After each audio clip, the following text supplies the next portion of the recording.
Hello. Hello. Hello. From the couch with a lap full of dogs. I know, I'm not talking to you, I'm talking to them.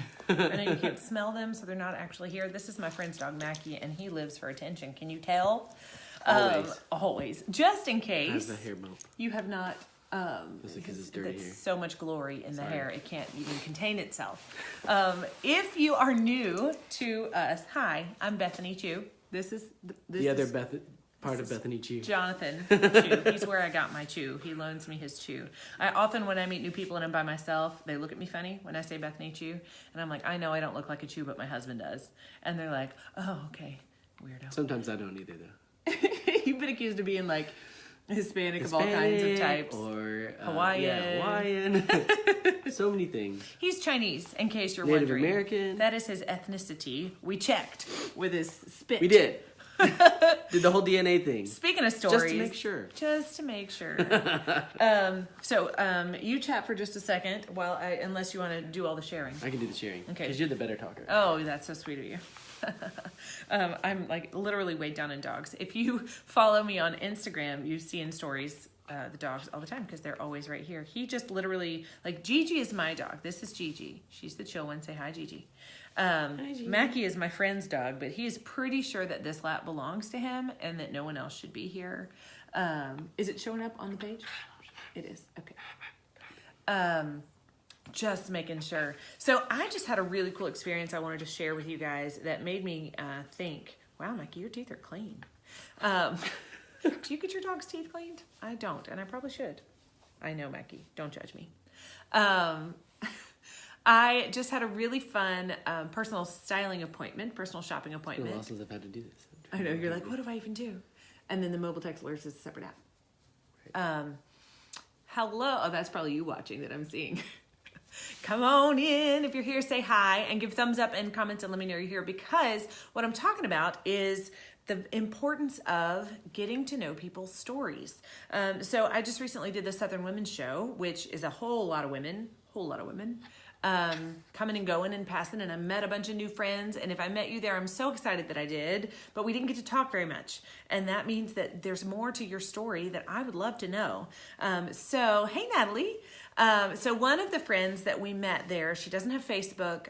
She is about to turn 70, and she shocked me when she told me that. She doesn't look like she's about to turn 70, but she loved the clothes. She said she doesn't love run-of-the-mill kind of clothes. She wants something a little bit different. And so she texted me, and we set up an appointment. Hey, thank you for coming in and giving me a comment to tell Facebook what's up.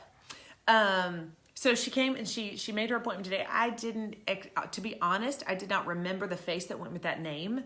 And so I wasn't sure what to expect. So she gets here and she's just as sweet as can be. We sit on this couch and I say, tell me a little bit about you. And we found out we have so much in common. She is a minister's wife. She has a son who has passed away, who was not supposed to live. The doctor said he wasn't supposed to live for very long at all, maybe 2 to 3 years. His corpus callosum was separated from his spine. I think is how it goes. I don't know exactly because we briefly talked about it, but got so much in just a few minutes of conversation. But he lived for 14 years, and she cared for a completely nonverbal, completely non-functioning cognitively son for 14 years with 4 other children, 1 biological of her own, and then 3 were her stepchildren from her husband's previous marriage. They were all teenagers at the time, and she had this infant that that lived to be 14. Just like major life things that you would never ever know. And she was a hairstylist for a long time, and we just, as we started talking and she started trying on clothes and we were chatting, we just really got to know each other, and it just made me realize how important it is to ask questions of the people that you're around and get to know the people that you're around, because there's so much to people's stories that we just don't even know because we don't even think to ask. I mean, the checkout lady at Michael's, she's got a story. The lady in front of you at Kroger who is taking too much time and moving really slow, she's got a story. The person who honks at you on the interstate because they're trying to go somewhere, they've got a story and a reason why they are who they are. And so I was just blown away by her and how much we had in common. I mean, we're different generations. We have different preferences with style. Although she has some really cute style, let me say. She bought the large of this sweatshirt, the gray one. It looks so cute on her. Anyway, I really enjoyed getting to know her, and it made me realize how much we miss out on getting to know the people around us. It also happens to coincide with a challenge from my Epiphany leadership to share more of our story. And I realized that we talk in bits about our story, but not a ton. And especially for you friends that are new, or like maybe we know each other as acquaintances and you don't really know much about who we are and where we came from. Or if maybe we met at Southern Women's Show and you just like the clothes. Like you're like, what is this even? Or maybe your friend added you to the group or something. But I wanted to have an opportunity to share with you who Bethany and Jonathan Chu are, and where we came from and what we believe. And also, I mean, if you want to ask questions, you're welcome to. But of course, there's always, I mean, when it comes to stories, I could literally be live for 2 straight days talking about our lives, and we're only a part of the way through them. We're almost 40. We keep saying that, but we're really 2-3 years away from 40. But we're just preparing ourselves because I've heard that it's difficult. But I'm pre-gaming on the turning 40, I guess. Jonathan's over there trying to make sure everybody gets to know that we are here. I couldn't remember the login for the text alert, so I had to come over here. To reset it? No, I had to come over and do it over there. Yeah, because the because computer it's remembers the saved. password. Yeah. The iPad remembered the password. Oh, it is? So when you come in, give me a comment and let me know you're here and give me a thumbs up. If you have any questions specifically about our story, we'd be happy to share that with you. But I'm just kind of going to do a little overview, if you don't mind, about who we are. I didn't write notes or anything. I did not prep Jonathan on anything. But I feel like, honestly, that's the best way to get to who somebody really is. Like hi, Shayna. I could provide you with a smoothly edited, this is Bethany Chu. Hi, I'm Bethany Chu. Thank you for watching this video. I could do that. And I might, just to have a 5-minute version instead of maybe a 25-minute version. But I feel like you don't get... it's not like we're sitting here talking to each other. And I wish we could sit face to face. Hey, Layla and Christine. Sorry, my eyes are not so good. See, I'm almost 40. I can't see that far away. Anyway, when you come in, give me a comment and a reaction to let me know that you're here. What up, Christine? So basically, I wish that every one of you could come over, just like Miss Glenda did this morning, and sit on this little couch and we can talk about what it is you love, what it is that you have been through that has made you who you are. I would love that, but that is just not feasible. But we do have this amazing tool called Facebook that connects us to people, and that's the whole point of Facebook, is connecting people to people. And so since we have this connection, that you are seeing this right now, for some reason, maybe we are friends, maybe you followed the business page, maybe you're in the group, maybe you're watching this later on YouTube, I don't know, but I'm glad you are. And because we are connected, I want to get to know you a little bit better. So I'll start by sharing a little bit more about me, and then I would love for you to share your story. You can go live on Facebook. It's free. You can go live on Facebook and tell your story, and then make sure to tag me so I see it. I want to come over and pet the dogs. Please do. Please come over and pet the dogs. I mean, obviously they don't get enough pets.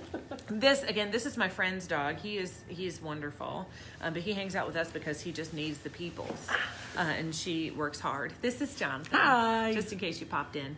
Yeah, we went through. Okay, so once upon a It's been a time, long time ago since. there was a little boy born in West Memphis, Arkansas. Hee.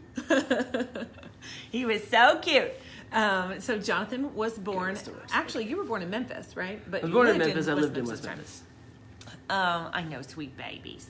And he grew up in West Memphis for the first part of his life, and then moved. Hey, Lisa, and then moved to Memphis. Yes.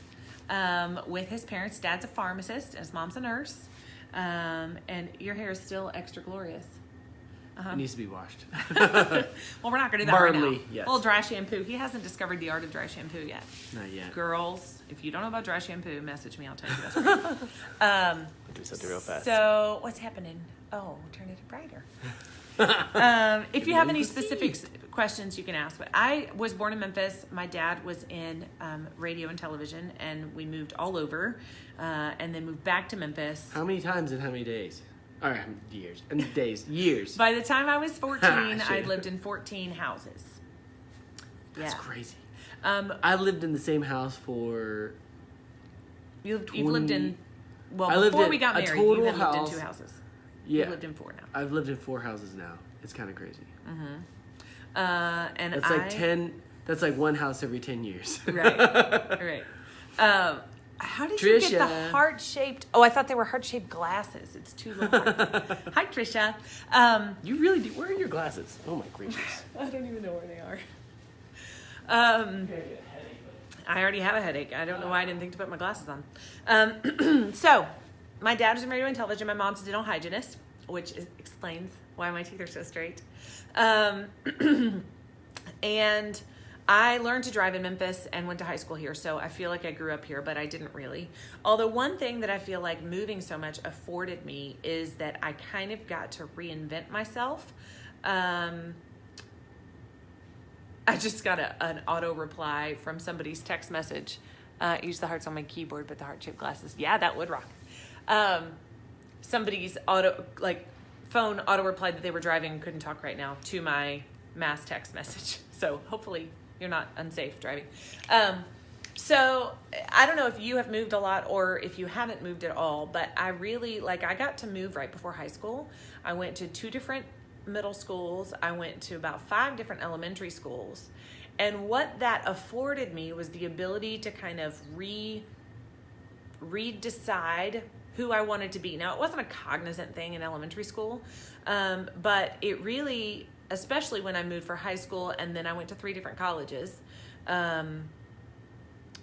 it's allowed me to kind of just edit who I wanted to be. And the people who I'm hanging out with don't necessarily know the bad hair choices and the bad, not that I had bad behavior, but you do stupid stuff. You say stupid stuff. You hurt people's feelings and you don't mean to. I moved once when I was 14 and then in college a whole bunch because of different apartments, right? But I literally moved friend groups constantly. And so it has been tricky for me. Thank you, dear husband of mine. Oh, hey, changed my look altogether.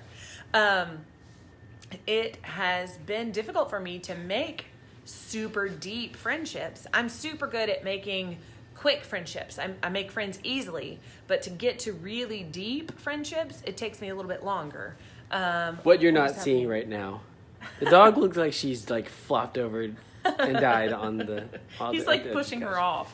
You just see Mackie, and here's Gigi's mid-back. Her head is flopped over. It's hilarious. Anyway, I feel like I'm just reinventing Zenni myself with these Opticals. glasses. Yeah, Zenni Optical. It's super cheap and fun. I need to order some. I totally forgot. You do. Yeah, I do. Okay, so moved a bunch as a kid. Went to White Station High School, where all of the deaf students in the Memphis area are bused. And that meant that I made some deaf friends in the theater department, and I started to learn sign language because it was really unfathomable to me that someone couldn't talk to whoever they wanted to talk to. Because I talk to whoever I want to talk to, especially if I don't know them in the line at Michael's. That's true. I like to talk to strangers. It's genetic. I got it from my grandmother. So just like that chair that you may not prefer, you're stuck with it. Okay. Hey, Sarah Williams. So anyway, I learned sign language in high school. I went to college first for a psychology degree because I wanted to be a counselor for the deaf. And then I realized that wouldn't go so well. I would cry every day. And then I decided I wanted to be a vocal jazz performance major, which was fun. I never actually took a music class.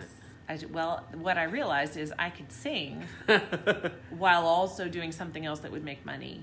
So that's why I went to UT for my interpreting degree and worked as an interpreter in the school system and for a phone video interpreting service for a long time. So that is the brief overview, very brief. Jonathan, give him your brief from That was, like, super from childhood fast. to adulthood. I was Overview. born, moved to Memphis, got a job playing violin for a band, and now we're here. How'd you start playing violin? Oh, I was made to play the violin.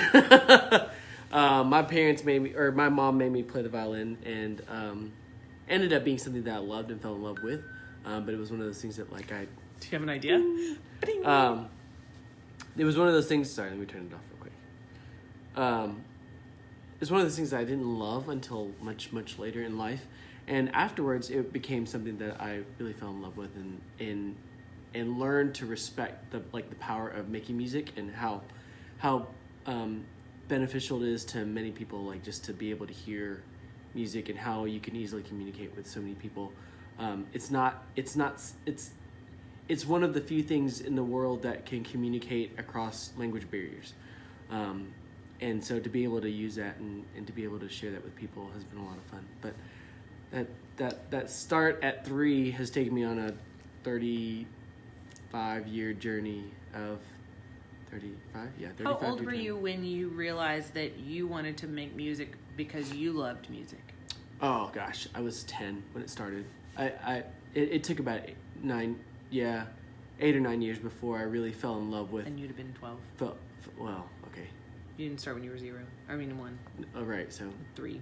yeah, 3 till 10. 7 years.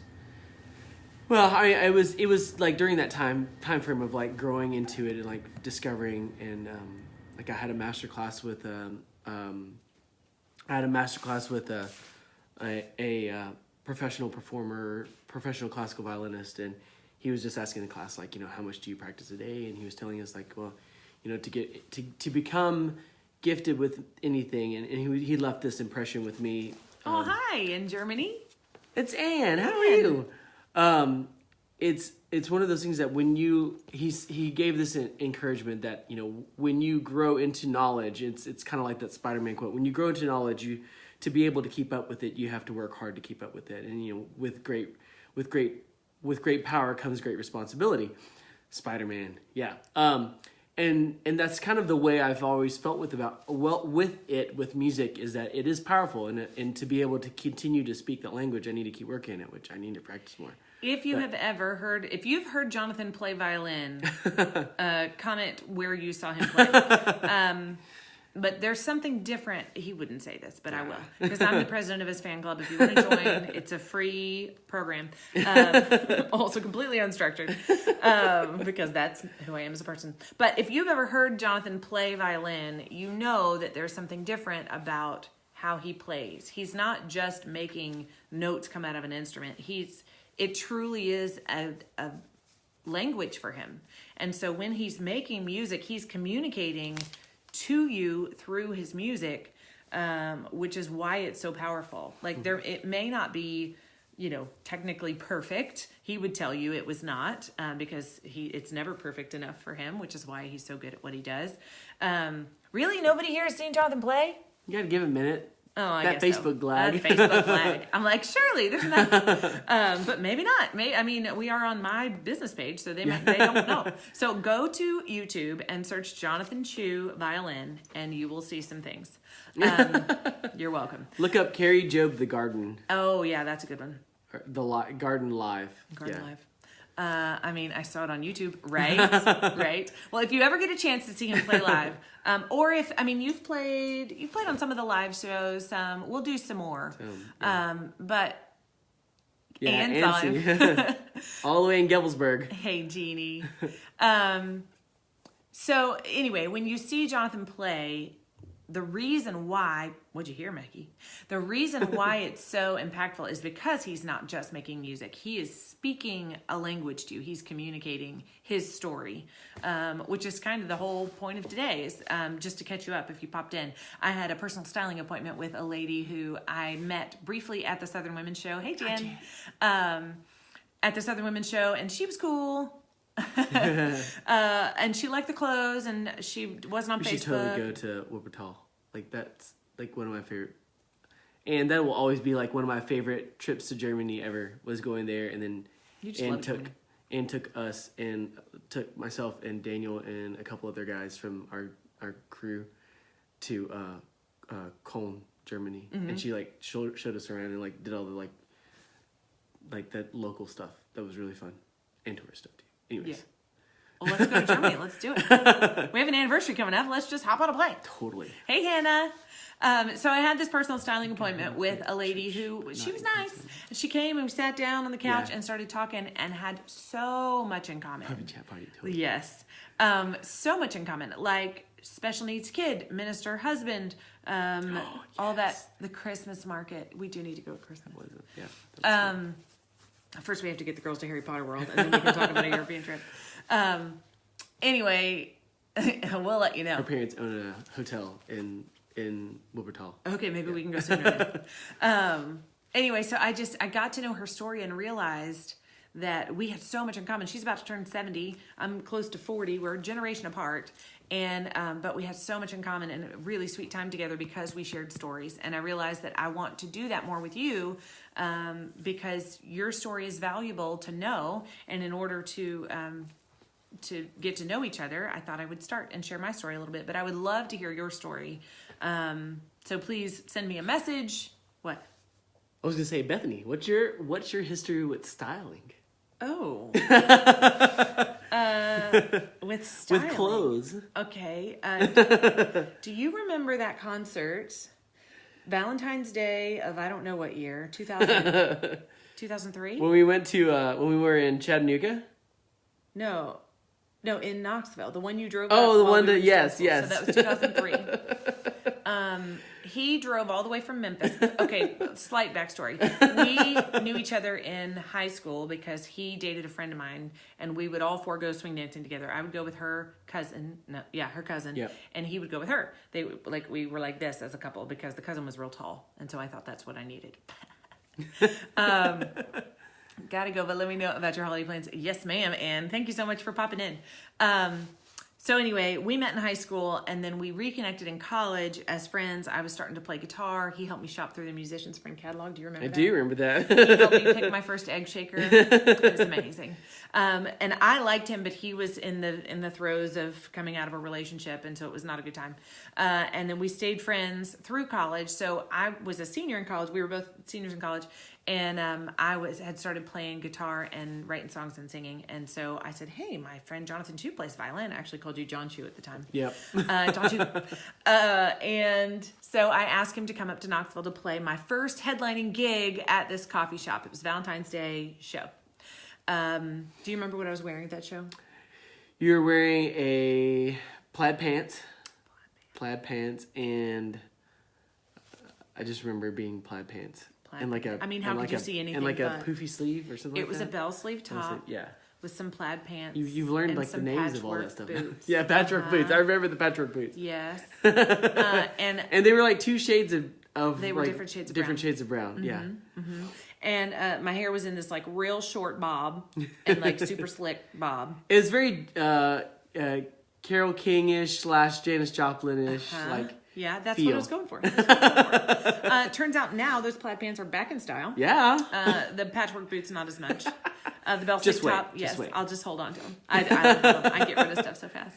I have never been known for my fashion sense, but I have always been known for taking things and putting them together and making them pretty. Like I like to craft, I like to knit, I like to make pretty stuff. I also like to make music, which is taking bits and pieces of things and putting it together to make something beautiful. So I've never been able to apply that to my clothes, mostly because I never took the time to do it. I never, first of all, I never had the money to wear the things that I wanted to wear. And I'm the kind of personality, this is a really get to know Bethany type. If something doesn't come easily to me, I don't try very hard. Because everything in my life that I'm good at, I just was naturally good at, and so I just did it. And is there anybody else out there like that out of you guys? Because I didn't. That was not me. That was like I had to work super hard for everything, and so like just I was blown away when she just started doing stuff. I'm like, how'd you figure that out so fast? Because I can't do that. I can't push through obstacles. The So we challenge. each have our strengths. But yeah, the things that I do well, I just naturally do well, and I don't try very hard. Because I generally haven't had to, or I just say I don't want to do that. What it means is I don't want to work hard to be able to do that. So with my cooking, I'm not very good at cooking. Layla, things come easy for you, or you're like me, or you like Jonathan, Layla? Me all the way. You're all like me or like Jonathan? I would love to know. Oh, I said like, who else is like you? It's like me? Yeah. See? My people. They know me. So I do have a good work ethic. Like I like to work hard, but I don't, when I meet resistance, I quit. I'm a quitter. I've come to realize. Not anymore. I'm learning to not be a quitter, thanks to him. I'm really glad he's not. Shane is like me. So I'm learning to work harder at things when I meet resistance. So I started in when the girls were little. I actually like to cook, but I don't. I like to cook well, but I don't cook well. And so if I can cook something well, I enjoy it. I like the process of succeeding. I don't like the processing of failing. Hi, Kimberly.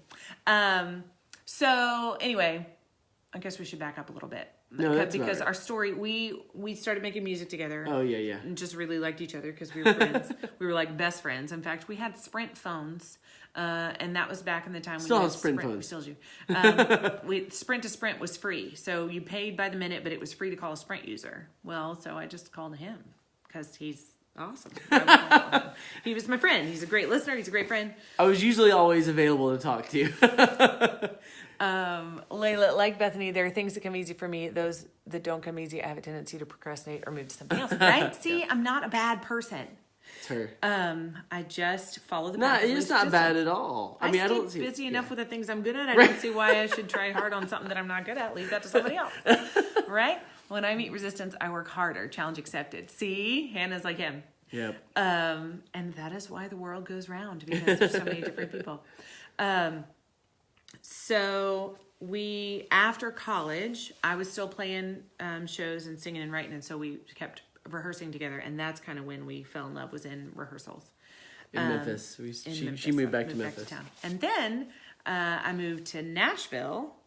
We were not dating yet. I moved to Nashville and realized that I missed him terribly. And right about the time he got over me and was ready to not pursue a relationship, I decided I tried I liked him. real hard. Again, with the perseverance, I tried real hard. He asked me out 3 times. I turned him down. And I was like, well, it must not be. It's not be meant to be, except for it was. See, I'm really glad that you don't quit at resistance. Because if it were up to me, then we wouldn't be together. So the fast forward version is we got married 3.5 years later. How long is an appropriate time to date before you true. get married? I know it's different for everybody, but I thought we'd date for like 6 months. And get married. You should post that in the comments. I 'cause- should. Hey, I saw from a distance at Winter Jam taking pictures. I pointed you out to my husband, and he said, "So you don't really know him?" I said, "I feel like I do." Same thing, right? We totally know each other. Thank you, Facebook. That's why this is important, is for us to share stories. So, Kimberly, send me a message about who you are and where you come from, and we'll get to know you. And then you will. He'll know you, and you'll know him. It'll be Hi, great. Kim. My buddy Kim. So we dated for 3.5 years, and then we got married. And then we were married for, was it 4 years? You were teaching school. I was interpreting I was at the still. high school. I was Jonathan's still been a traveling traveling. musician the whole time. And different bands and such. Mackie, that's gross. And then I decided that it was time that we needed to have children. He was not excited about that concept at first. No, not at first. Well, I mean, what I was just like, we need to know each other more. We don't know us. we dated for 3.5 years. We're married for 4. We knew each other well. I was like, I got this under control. He's traveling.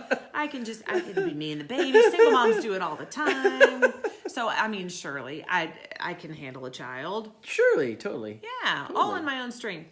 Yeah. And then we got pregnant with twins. Surprise! In fact, when we were at the ultrasound, just checking for the first heartbeat, right? Yeah. She said, Matt proposed at a year and a half and will be married in October, 2 years and 9 months later. See, it's even shorter than ours. And they're grown They adults. took their time. They did take their time. Total time, Yeah. 2.5 years. Yeah. Two years, But 9 they're months. adults. They're not even college kids. So I guess We just weren't have some college kids. friends. were We just have post-college some friends that are super young, that are like got engaged, and like are planning to get married in like Real quick. it's been like 6 months or kids. Yeah. less than a year. But there are plenty of people who are happily married for a really long time who dated and got married quickly. It's true. Especially in a But it's a different time conservative and age. Christian culture where you're protecting Yeah. certain purities, it is important to pick up the pace, you know? Anyway, that was not what this live was about. Not that kind of live show. Right. Kids. Anyway. Twins. Twins. Got pregnant with twins. And almost immediately, we were, well, I guess not immediately. At first, everything was fine. Yeah. We found out at 7 weeks that it was twins. From 7 to 11 weeks, all was well. It was twins. It was great. At 11 weeks, they found our first complication. Well, yes, but that was because the reason why we started to go to a specialist because I had a blood disorder. blood disorder. My parents got married at age 20 and had me at 30, and they're 63 now, still together. Wow, Right. yeah. Your parents are a hoot, Shayna. So, yeah, I get the timeline all mixed up. But I had a blood disorder where my blood clotted too much, so I had to inject blood thinners into my belly twice a day. It was all bruised and lovely. But because of that, we were seeing a maternal fetal specialist. Maternal? My turtle? Your turtle? Whose turtle are we talking My about? turtle specialist. Maternal fetal You specialist. have a turtle special? Do you have a turtle I don't know about? It's only for turtle fetal. Oh, okay, got it. We're so weird. So they started seeing problems and Situations. situations. We Which- try not to call them problems. No, they were problems. I know, but like they They were your deliberately tried baby's not to- going to live Right. problems. That's a Right. problem. They were making sure that they used the correct terminology to say. Hey, you're watching. Yeah. Gigi, I'm so sorry. She's like being banished. Mwah. Okay, so you're hearting Give me me from a the heart. other side of the couch. Yes, I am. Anyway, so the doctors said that Penny was not going to survive and that we needed to selectively reduce Penny to save Lydia's life. We are silly and cute. And now is the crying time. No crying. So basically, the placenta didn't split evenly, and that meant that Lydia got all the nutrition and Penny didn't get enough. And so she didn't make all of the you're supposed to have 2 umbilical arteries in your umbilical cord. She only had 1. You're supposed to have 2 kidneys. She only made 1. Fortunately, your brain makes your kidneys and your brain at the same time. Your body forms in this way. Shannon, The story is is a story? sad, but has a happy ending. Yes, it is. That's why I'm like, and then they told us that our babies weren't going to survive. All is well. So anyway, your brain and your kidneys form at the same time, and so her body made 1 big brain and 1 kidney instead of 2, which is great because she uses her brain quite a bit. A lot. Anyway, so she was not doing well in utero. And if she had passed away in utero, it would have put Lydia at a really high risk. And so multiple doctors told us, you need to end baby A's life to save baby B's life. It sounds a lot more cruel when you say you need to kill Penny to save Lydia, but that's essentially what they said. Selective reduction. I feel like the Lord was really gracious to protect me from fully comprehending all of that until we were through it. Like, I think he just put blinders on me and I was like, keep going, protect the children. You were in mom And mode. I was in mom mode, which is why the PTSD afterwards has been Right. kind of severe. I had pretty bad postpartum depression and then have had some PTSD since that kind of certain things push buttons that I don't realize I'll push a button and I'll be talking and all of a sudden I'll be crying. Hey, Brittany, twin mom, she knows how it goes. But anyway, so multiple doctors told us it was not going to go well. We went and saw a specialist in Houston. We fully expected to plan little baby funerals and have little boxes, little caskets. I went to 2 baby funerals while I was pregnant with the girls, basically in preparation. They were friends of ours. It's not like I just crashed somebody's funeral. That would be really a bad idea. But friends of ours going through child loss. And yes, you do know how that feels. She came in a super heavy point. Yeah, you did. We were totally being light and airy a minute ago. I just feel like the Lord prepared me to know that if that was the road we went down, all would be well ultimately. And so really our prayer the whole time was that God would get the glory through whatever happened. If we got to keep them, that God would get the glory. If they were sick for a long time, God would get the glory. If they passed away, God would get the glory. And so I think that made a huge difference in just processing all of that, because it was not up to me to make it good. It wasn't up to me to save their lives. It wasn't like I had to do the right thing. It's the ugly truth in the valley of life, for sure. But in that time, we grew closer. For sure, we grew closer to the Lord, trusting in his faithfulness. I was telling somebody the other day, when you walk into the NICU knowing, oh, Fluey, mommy's here. It's going to make me cry now. I was just fine. I'm going to hide and pretend that you're not actually here. She's not there. When we walked into the NICU, you can stay, Mom. I don't call you Mommy. I don't know why they can. So we walked in the NICU already exhausted, already having run a marathon of a pregnancy that was short anyway, but it was, just emotionally, it was fine. No, stay. We had no strength left, really. But that is when you know that you're relying on the Lord's strength, which is infinite. Like, there is no end to the amount of strength you have access to when you know that you're at the end of yours. And so I think that's really what was the difference maker for us, was that we weren't trying to go through it in our own strength. It was 100% like, I don't got this. I need you to help me, Lord. And so he did, through friends and family, through just Holy Spirit. Amazing nurses. Comfort, amazing nurses, putting the right doctors in the right place at the right time. Yeah, your faith through that time is incredible, and honestly, the Lord is truly good. It taught us a lot about the journey with Jesus is not something that is like all peaks. Like, if you have no valleys, then what really is your faith at that point? Like, you know what? Like, if everything's good and cheery, of course you can believe in something that is hard to believe in this day and age. And, when you go through something that's so severe and so difficult, not that I wish that on anybody, but like, if you don't have any faith moments in your life where you have to really cry out and lean into not just what you've been taught, but what you've experienced for yourself in reading the Bible. At least this is for us. There's no opportunity to test that faith and really go. Very rarely here it is. A better version of yourself and more like Christ. If you're a believer and that's your goal, you very rarely do that in the easy times. In fact, a lot of people feel like, oh, you become a Christian and then everything's good. God works everything out for you. Yes, he does. He doesn't promise you. However, it is hard. Hey, Sarah. Oh, it's good to see you on here. I was just realizing I'm a big This Is Us fan. I'm learning that now, and I'm happier for it, for sure. Yeah, that like everything's good does not mean God is good. Does not mean that everything is always good. God is good means that He is always good in the good and the bad things will happen, and He's still good. There's a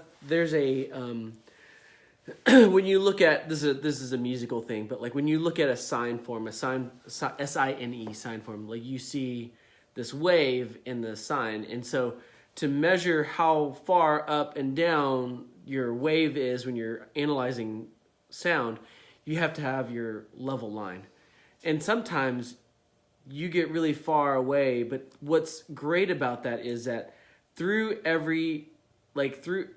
all, through your ups and downs, there's that constant.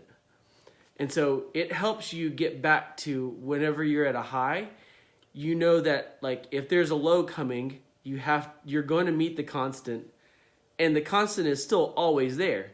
But when you get to the low, the constant's still there. He's still going to meet you back on the other side. He's going to walk with you through it. But that line, the beauty of it is, with the constant, the line always intersects, and it travels. You can watch it, how it travels through. And so You're talking about sound waves? Sound waves. Okay. SINE. There's a sine wave. It's a audio terminology. But anyways. Cool. But like that helps me out a lot in life, knowing that like with every down, I'm going to experience him again in an up or in a down, and through the whole process too, knowing that he's in there. Right. But like for me, like I know that like I'm going to meet him throughout the whole entire process of the journey, and that was us for anyway. Sorry, I hijacked your That's okay. Hey Terry. You were talking about like This Is Us. I was talking about This Is Us because if you're caught up on This Is Us, I will not spoiler alert. But, spoiler alert. There's a moment. They had a baby at 28 weeks, and that's when our babies were born. And so I was watching it go. I don't normally cry at This Is Us, which is ironic because I'm a crier. But it's going to push buttons for me going through the whole thing, and they did it really well too. But that's not even the point I was going to reference. They were talking about your story. So Randall, who is the adopted of the triplets, adopted a girl. He and his wife Beth adopted a daughter from out of foster care, and she feels like she's getting special treatment because she came from a hard past, and that he gets special treatment because he came from a hard past. And so that they're talking about, she's like, you're just a story. And I always felt like growing up in the church, and I always heard all these stories of people who had come to the Lord and they had been in bad before, and then they came to Jesus, and big, great redemption stories. I can't watch that. I ugly cry too easy. Yeah, it is a powerful show. But I always felt, and I remember through my whole youth really thinking, man, I just have a boring story. I was born to a married couple, and they love each other, and we moved a bunch. But then I became a Christian at a young age. Didn't really do much rebellion. Like, boring. And so I remember feeling like sad because I didn't have a really cool Jesus story. And I think the Lord has fixed that for me now. He's like, I see the desire of your heart to have some horrible thing to go through. Not horrible. But I mean, almost losing your children is hard. And then, hey, Lynn. And then we went through the girls. I'm boring. I'm okay with it. Right. I should have been okay with it. It's, the grass is always greener on the other side. But the Lord walked us through the girls. And then a couple of years after that, I found a spot that turned out to be melanoma and had the cancer scare and all of that. And the Lord has just been faithful in every single thing. Lisa, none of you are boring. The point of my story is that your story is your story, and that like my seemingly untumultuous youth, I've realized now I learned so much from watching my parents be committed to each other in love. They didn't always like each other, but they worked through their problems. I learned a lot about people and about different people and all of that through all of our moving. There's just so much to be grateful for. Now I like Friday nights by myself at home watching TV. I do too. My favorite place in the world is my couch with knitting with the TV on. It's kind of boring. Your favorite place in the world is by the Baltic Sea, right? Where is your favorite place in the world? Gosh, that's a really hard one. If I could go back to that one mountain in Norway, I'd go back there. Who can say that? If I could go back to that one mountain in Norway. Stavanger, outside Stavanger. I don't remember there. I have to look up the exact name of that place. I'd go back there in a heartbeat. I'd go there too, probably. Can I take the knitting? Sure. They'd knitting in Norway. Yeah. In fact, I've just started knitting the Norwegian way. Well, I've never gotten to hear your story, but I knew the girls' lives were a God thing. I heard all through My number 11 pregnancy after 5 miscarriages. Wow, that we were likely not going to end up with a healthy or even living baby. Words like birth defects, stillbirth. But my number 6 is 3 years old now, full of life and totally healthy. Just to absolutely. I can totally relate to how you felt about not having a testimony. Had I known that not having a pre-story was going to require a post and during story, for sure, right, Yvonne? That's it. Like, sorry. It's kind of like I prayed so hard to have girls. I didn't want boys. Like, I don't understand boys. And now the drama. Grandparents have a farm in Gatlinburg. My parents were divorced growing up. All friends. Right. 2 birthdays, 2 Christmases, 2 rooms. Right. My favorite place is, yes. Lisa gets to go to Gatlinburg a lot. It's beautiful. Thank you guys for sharing some more of your story. Tina, I'm going to have to go Facebook stalk you and learn more about your story. But yeah, I felt like I didn't have a story when really I did, and he was building this foundation of faith that is what has carried me through all the craziness. Shayna's favorite place is Disney. Oh yeah, she used to work at happiest Disney. place on earth. Happiest place on. Okay, I can knit it. Disney. Outside my backyard. Wait. We want our backyard to be our favorite place. We're working on it. Working on it. Anyway, so that's kind of the abbreviated version. No, I'm sorry. I keep of kind of the highlights of our story. Well, but I mean, like it's the. I feel like that the beauty of it, the beauty of it all, especially the girls' part, like. Just like experiencing all of that prepped us for so much more. Like, I mean, losing my dad and losing your grandmother and going through melanoma, like it's all things that like set us up like for dealing with hard things. And I read somewhere that like having a kid in a marriage is like, having a kid for a marriage is like throwing a hand grenade into your marriage. Like it just there's an explosion that happens and shrapnel's to be had, and like like it's you come out on the other side just with all these things and another life that you have to deal with. Right. But when you take, and there's not no only bond that, like a war buddy bond. Yeah, that's true. Ask her papa about it. Still talks to him after all these years after I can't recall his name. Fighting in the war. His assistant gunner. But just you have kids and it's a challenge with one. Then you have twins. It's a challenge with 2, but you still get through it. But then you add the medical stuff to it, and that's a whole nother ball game of like dealing with like the everyday ups and downs of being in the NICU, and some days are like that was one of the biggest things about. You're so right about stories. Working with the foster system for decades with adopted sons have created many stories. I feel so blessed to have been transplanted for a time in Evangel Church, Memphis. That's where we go to church. To get to know the 2 of you, pray along your journey. Yes, absolutely. God has used you greatly and continues to do so daily. What a blessing to be a part of God's tapestry. Thank you. I like my glasses too. We go from totally, Yvonne. We're grateful to have had you guys alongside us during that time. You guys watched it all. Yeah.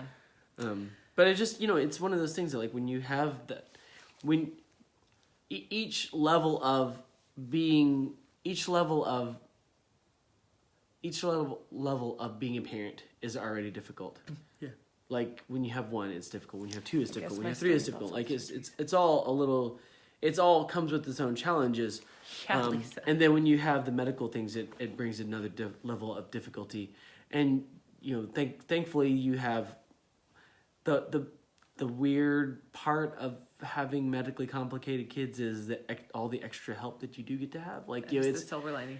We did have like nursing care in the home for 3 years. Yeah, there was a third person. Complications. Right, there is always an extra adult in the house, especially when you're trying to keep your marriage close.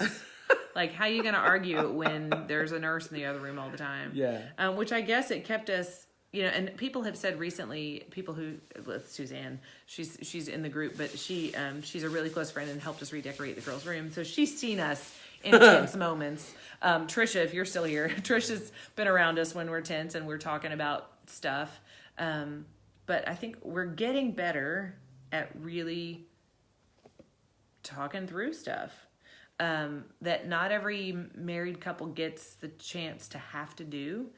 Because when you're arguing with a third party in the room, you have to do it civilly. You can't pull out the big guns and just blow them away like you might be tempted to do in a private argument. Well, you do this and you said that, blah, blah, the unfair stuff. You're just a lot more civil. It's like having a mediator that didn't really want to be there in the first place. An involuntary mediator. But I still remember that day Trisha was over there. Just like a couple of weeks ago? Well, she asked a question and we were like, oh, that's a button though. You want to know about that? Let's talk about that. But I had to talk about it. We talked about it. But I mean, I feel like, especially coming from a we don't talk about our feelings family, Jonathan has come a really long way in being able to verbalize what he needs and wants and thinks. I'm real good at verbalizing what I need and want and think, aren't I? It's a talent I have. Yeah, Lisa, I guess what I learned from thinking that I was boring is that nobody's boring, and that everybody has a story, and that everybody's story is valuable, and that my untumultuous youth is not less valuable in God's hands for his glory than someone who has some big redemption story, So those are my thoughts on that. I'm just super grateful. Which brings you back to the reason why we started. I mean, like it's either break you or make you great. It's all about where you allow God to be in the middle. Absolutely. Of it, for sure. I mean, it kind of brings you back to why you started the live today. I mean, and it's just the concept that it's worth not just telling your story, it's worth listening to other people's story. It'll make you a better person in the long run. And I've had to learn how to listen. I have a bad habit of just talking through the whole through conversations, and and interrupting people all the time. Because your brain works so much faster. You're like I'm thinking this, and blah, blah, blah, blah. And if you don't say I have a problem if I don't say things when I think of it, it just disappears. Yeah, what were you saying? Pull a fast one over. I interrupted you. The importance of sharing your story. That's the whole reason why you started this is because you stopped to listen to someone else's story and something that it should be opportunities to tell stories. You need to make opportunities to tell and to listen to stories at the same time. Right. And your story is valuable and their story is valuable.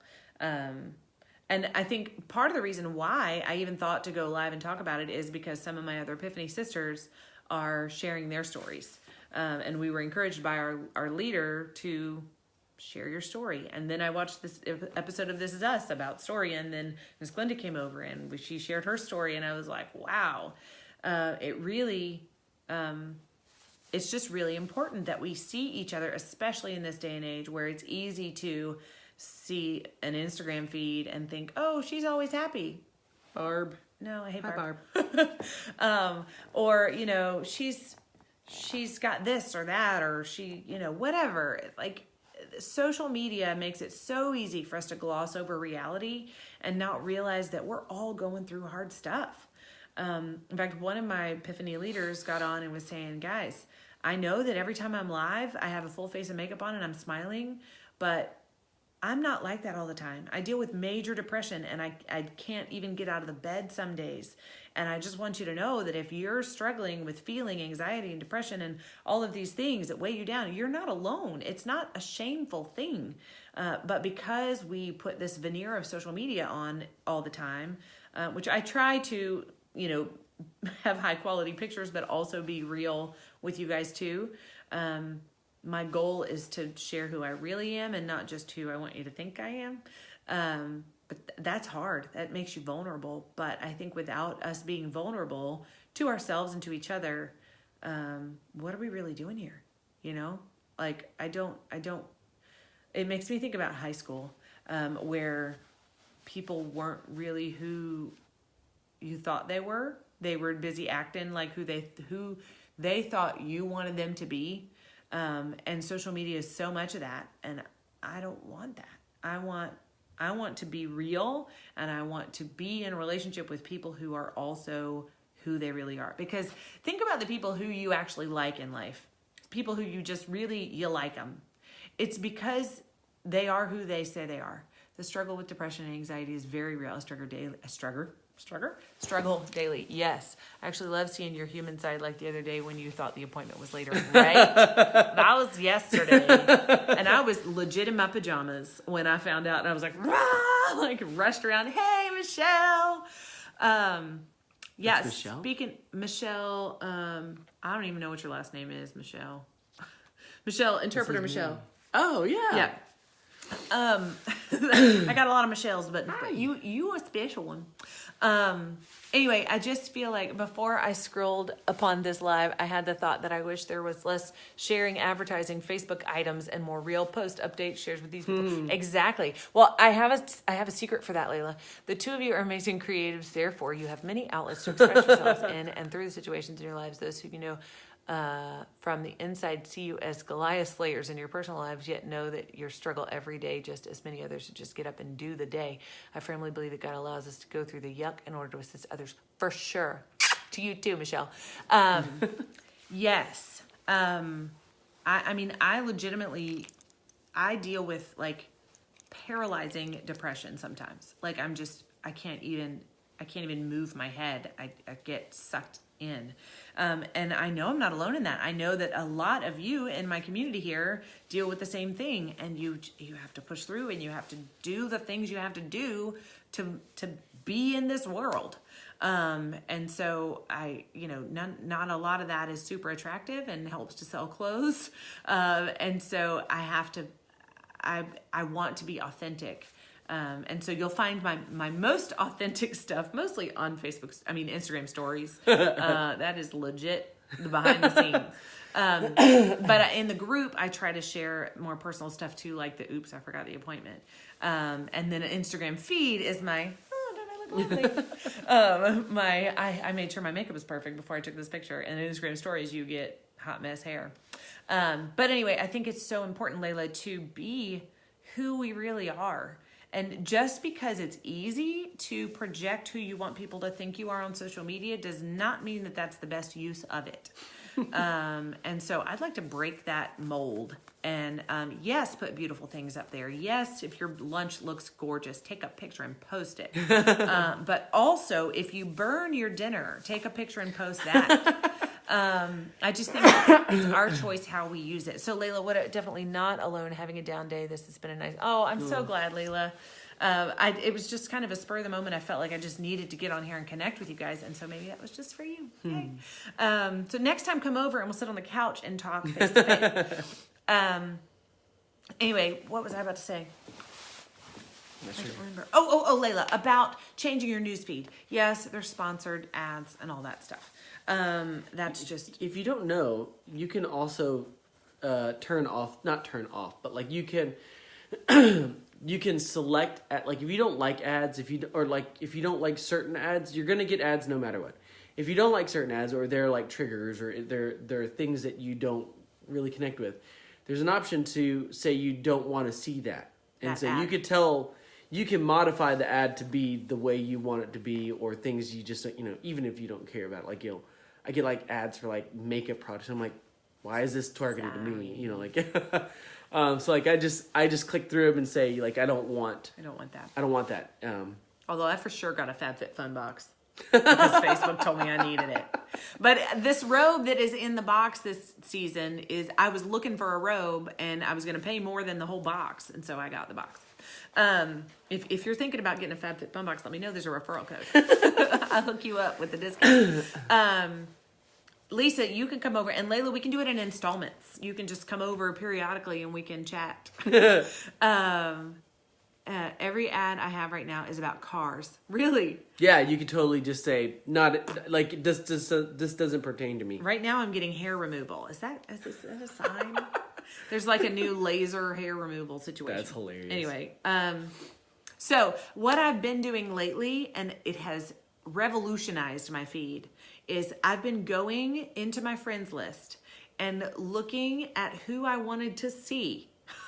Like, you can go into your friends and scroll down your friends list and be like, oh, let's see what so-and-so's up to lately. And I scroll through their profile and I look at what the people that I want to see are doing, and I engage with them and comment on it. And that tells Facebook, hey, you want to see what they're doing. And then that goes to my feed. So if think through, I would just take a scroll through your friends list and be like, oh, I haven't seen something from so-and-so. I started doing that because I went to go be with my friend Amanda and help with her baby while her husband was out of town. And she was like, have you seen how, who was it we were even talking about? Amanda, if you're still there, who are you talking about? I can see his face. Facebook is listening. If Yeah, you search totally. for it, comment on it, or even think about it, absolutely. That is true. So that's why. Cute puppies.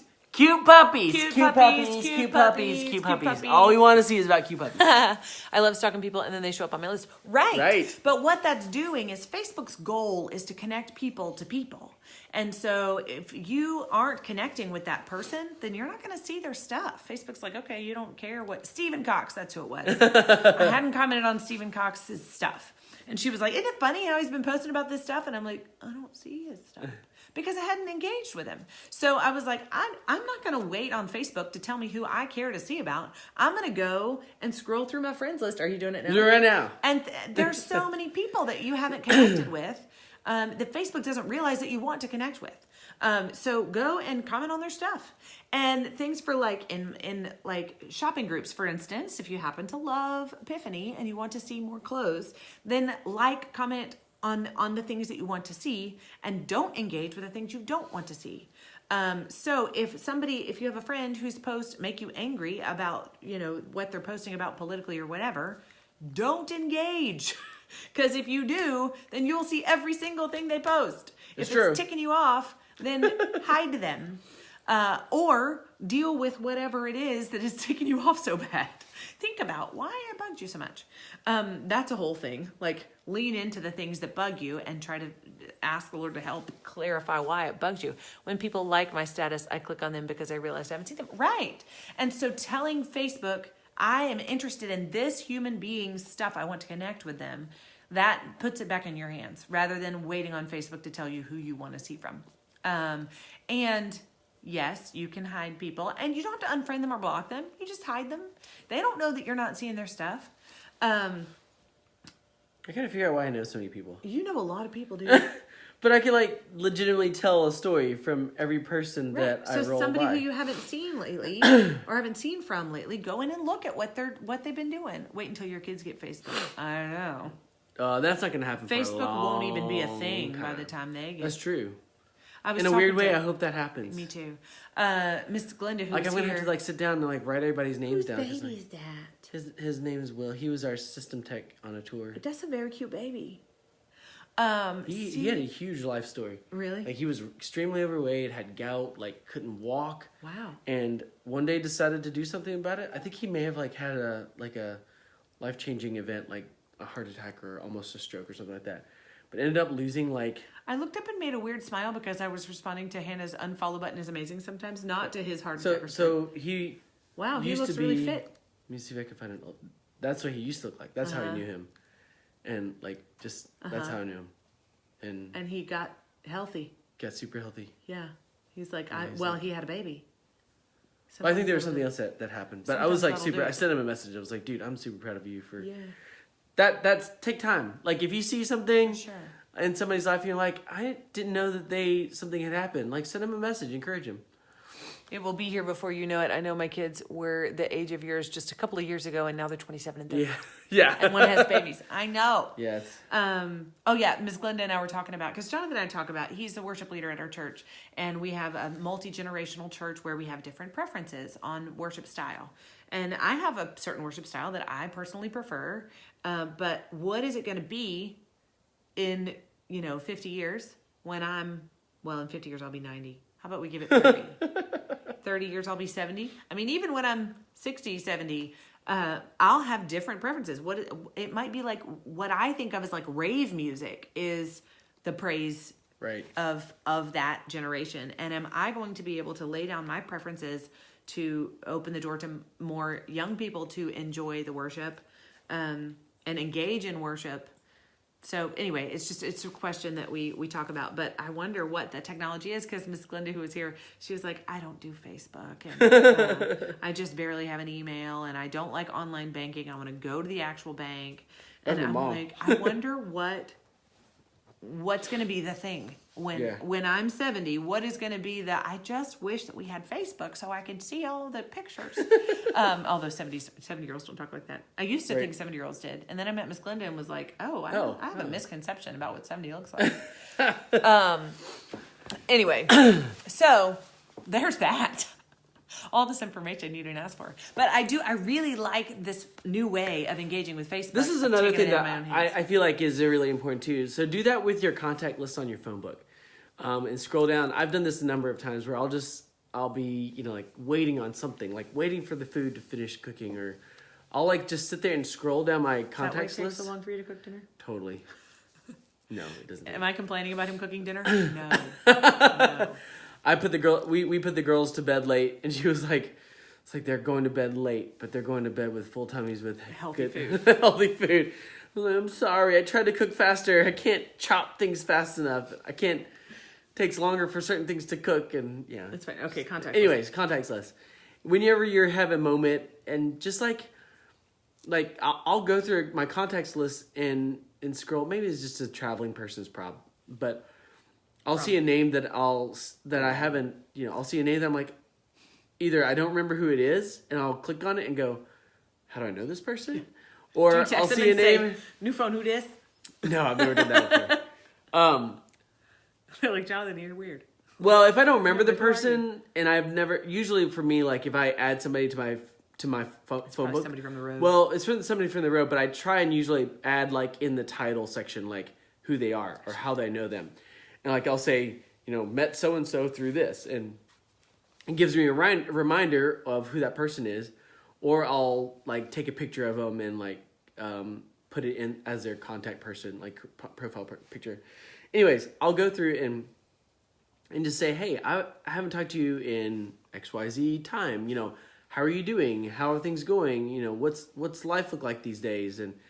And just make an effort to reach out to a person, because you never know what that'll do for that person at that moment. Well, as somebody who deals with depression, and I would say mine is relatively mild, but occasionally debilitating. I know a lot of people deal with it a lot worse than me, and I do not envy you that, especially after my postpartum depression stuff.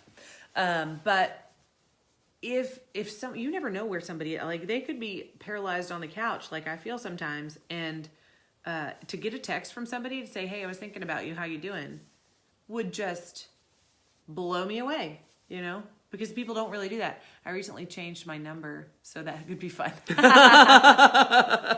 You should start having a randomly text somebody and be like, start telling them things they know, they like only you would know about them. No, I'm thinking like text them like, I'd like a ham and pineapple with a side of breadsticks, please. And they're like, what? Just random, because I'm weird like that. Anyway, still waiting on my order of 3,000 cubits of my shipment of 20 your lunch hour is over. Always enjoy seeing you too. My story is way too long. Girl, share it. The best stories. Yes. Well, ours could have been a lot longer. Speaking of stories, we have to kind of wrap this one because we got to go pick up our kids. Children. Right. Those gifts from the Lord. So anyway, thank you so much for hanging out with us. I really would love to know your story. I challenge you to do something like this, to share. If you made it all the way to this part and you're watching the replay, tell us a little bit about yourself in the story, in the comments. Tell us your story here. If you're brave, tell us your story here. If you're extra brave, go live on your own page and just share your story. It could be really encouraging to somebody, and just encourage people to share who they really are. And it doesn't have to be this long. It does not. It's a little extra long because we both were talking, but talking, lots of talking.